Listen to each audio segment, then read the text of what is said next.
John chapter 1, verses 4 and 5 says this: "In him was life, and that life was the light of all people. The light shines in the darkness, and the darkness has not overcome it." Or in other words, Jesus moved into the neighbourhood and things started to look up. When Jesus began to change everything, he brought a light into the world that was meant for every single one of us. The light that Jesus brought with him shone into the darkness. It still shines today, and when darkness and light meet, there is only one winner. This pandemic year has shown me something significant. It's been a really bad year, of course, a completely horrible one. Yet the darkness in my year pales in comparison to the dreadful times that many other people experience globally and locally on an incredibly regular basis. It must be true then that there is a spectrum of darkness. At times, gloom will dwell on the edge of our vision. On other occasions, we might feel completely consumed by night. But in the words of John's Gospel, the light of Jesus cannot be overcome by darkness. Jesus says it himself in John 9, verse 5. He says, "While I am in the world, I am the light of the world." This might leave some listeners to be incredulous. People who feel overcome by darkness and who live with very difficult situations may well wonder what on earth these scriptures are talking about and how this view can be justified. My understanding from these words is that the light that shines into the darkness is not some delicate and flickering wick.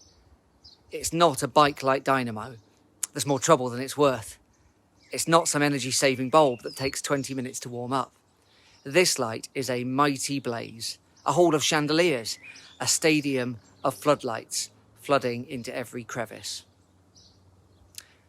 You of course know that the sun is the star at the centre of our solar system. It's constantly producing energy, and almost all of the energy produced manifests itself as radiation and visible light. So when the sun rises, the light isn't held like water in a bottle. Instead, like a stream, it flows out into the universe, hitting everything in its path. When that light reaches its destination, it is reflected from the surface into our sight to make those things visible. The reflection makes light spread further. If it encounters darkness, the darkness is then reduced because of the light. John writes that the life that Jesus has in him is a light. In the same way that light from the sun both shines into the darkness and bounces off of anything it encounters, so too Jesus' light shines into the dark and reflects from the people and situations it comes into contact with. That's why, when Jesus gives the Sermon on the Mount, he tells the people listening that they too are the light of the world. His light has become their light. His light has become our light. We are all like a city on a hill that can't be hidden. The city shines so brightly into the darkness, like a beacon into the countryside around. We too shine into the darkness because we reflect Jesus' light. Coming up soon is Father's Day.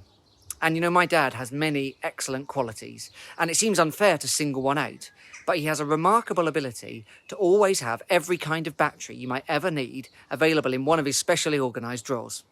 And not just one battery either. Each size and version has a significant stockpile. So when I ride my bicycle to my parents' house and my bike light's battery expires while I'm on my way, I can guarantee that my dad will have a replacement available so that I can cycle home safely. My dad isn't the source of the light. The light is of course powered by the battery, but we all need my dad to keep a drawer full of obscure batteries so that our bicycles will be lit up. When I'm working, I really don't mind the gloom. In fact, I enjoy only being illuminated by the computer screen. But sometimes my colleagues or my family arrive into the room and they turn the main light on. They're responsible for making the room lighter by flicking the switch. But they too are not the source of the light. We can be part of the process in bringing light into a place, but really it's the electricity company that are the source of the light. Thank you, Sweb. So too is this true with God, who is the source of all light. It would make no sense if I sat in the dark while a light switch sat within, reasonable reach of me, and yet I rang up the electricity company to ask someone to come and turn the light on. Imagine. Neither would it make sense if I demanded that my dad drive to me so that I could have bike lights powered by a new battery. Instead, we know that the light switch in our house is our part of the operation. And while that battery door is a very useful resource, I need to get there in order to access it. When Jesus tells us that we are like a city that can't be hidden, it is because we reflect God's light into the world. God is the light which shines on us, but we have to reflect it into the world. This reflection is our part of the operation so that we are visible and darkness around us is quelled. To understand this better, it might help us to consider what Paul wrote in his letter to the Philippians. It's chapter 2, verse 13, and it says this: God works in you to will and to act in order to fulfill his good purpose. God supplies the light, but we are part of the process that reduces the darkness. A candle in the darkness always makes an impact, no matter the size of the flame. The tiniest light can still make a difference to the darkest of days. And when I dream of that ancient city on the hill, I can't know how many lamps are lit. All I see is a city sharing a blaze of light with its surroundings. Some of those household lamps won't be lit. That particular household may have run out of fuel, or it just doesn't see the point because they've lost the will to do anything. And yet the city is lit up anyway, and all of those households still remain in the light. There may be days when you are the most enthusiastic of lamplighters. There may be other days when you can't bear the thought of it.